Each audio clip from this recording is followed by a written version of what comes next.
I'm Michaela Henschel with a look at your local news. City Council had a number of items to discuss at yesterday's meeting.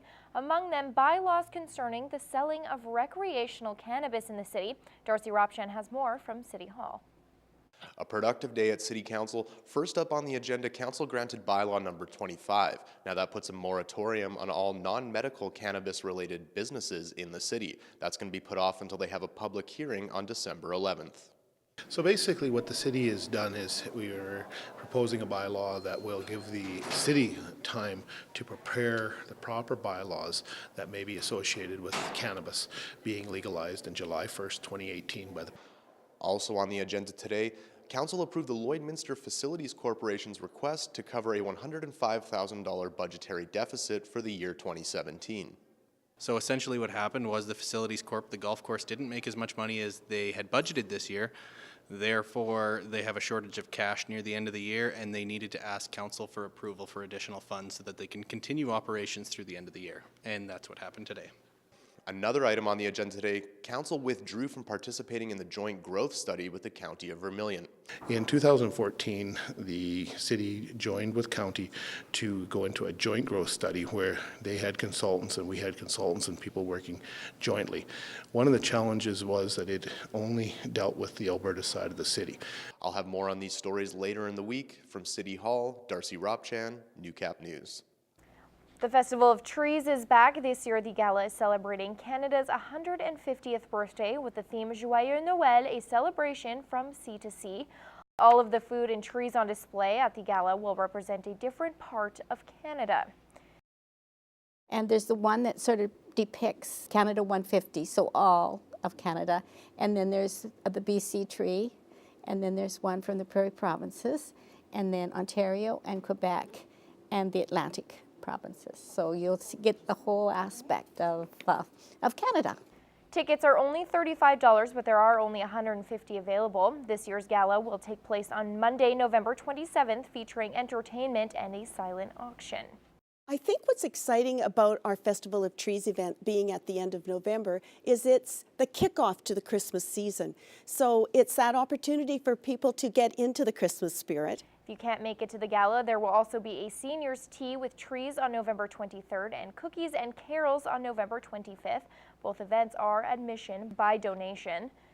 If they're not able to come to our gala on the 27th, they can have a glass of hot cider and some cookies and walk around and enjoy the ambiance that's created by our beautiful trees. Tickets for the gala can be purchased at the Lloydminster Cultural and Science Centre or at Spiro's. All of the proceeds from the event will be going to the Richard Larson Bar Colony Foundation. And in the adoption spotlight this week, Deckard is a lovable cat who likes to play, and Mindy, a curious feline with lots of love. Here's John from the SPCA.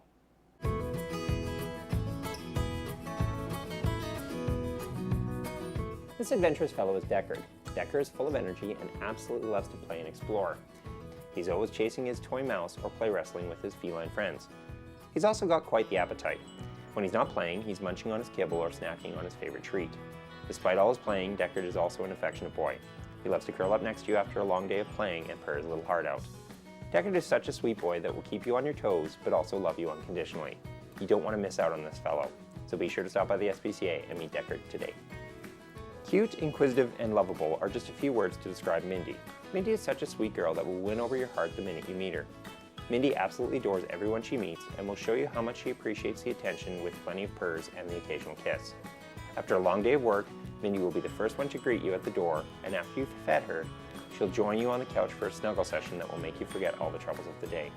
If you're looking for a new best friend, then you just have to stop by the SPCA and meet Mindy. You'll be so glad you did.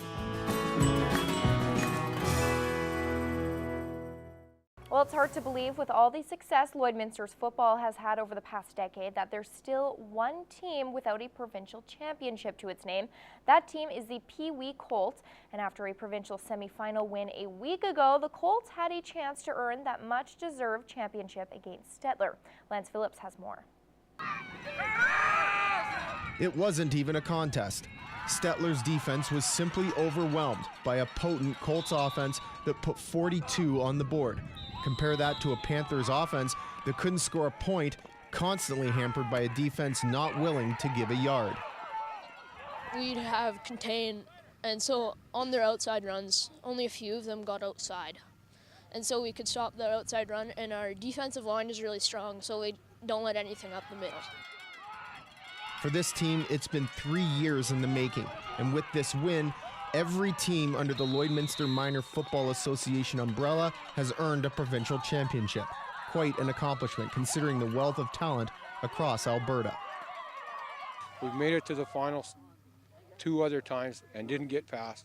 And just to have it come together, those kids that have been through this, worked their way through these 3 years, yeah, absolutely. It means a lot to them. It's been a really great experience playing football. We've made it to the Wheatland finals both of my previous years, but we've lost to Bonnyville. And so now, my first year in provincial, it feels great to be winning it. I'm really excited. We've made it to the final every time and lost, like league final, and yeah, so it means a lot. It's exciting. And it all makes sense. Players, coaches, and parents all enjoy being a part of a winning culture.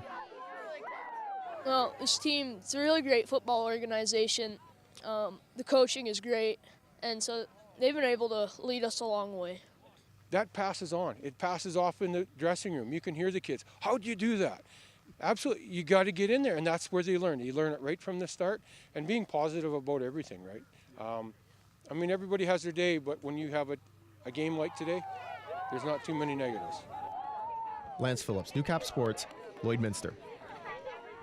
Well, the Bobcats can put their losing streak behind them as they beat Grand Prairie handedly this past Saturday. This week's Beyond the Boards, Kira Lyons talks to Coach Clayton and some of the Bobcats about what it means for their young roster.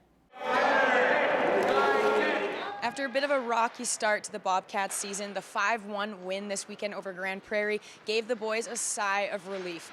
4 of them getting their first goals as Bobcats, Sanders getting his first win, and you could tell the atmosphere and environment at practice this morning was a lot more relaxed.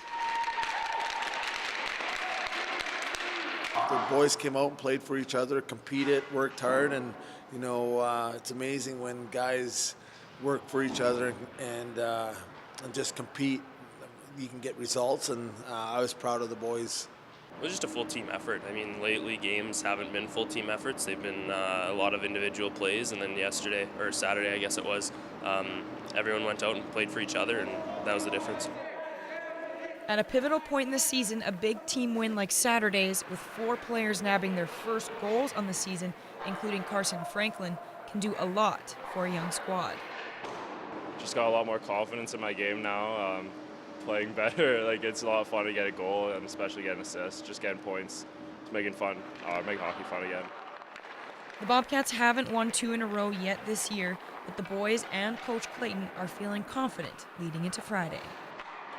I believe in those guys, and now they just got to start believing in themselves, that they're good hockey players and that they can play in this league. And you know, I know they're up for it, and they're going to be ready for Fort Mac on Friday.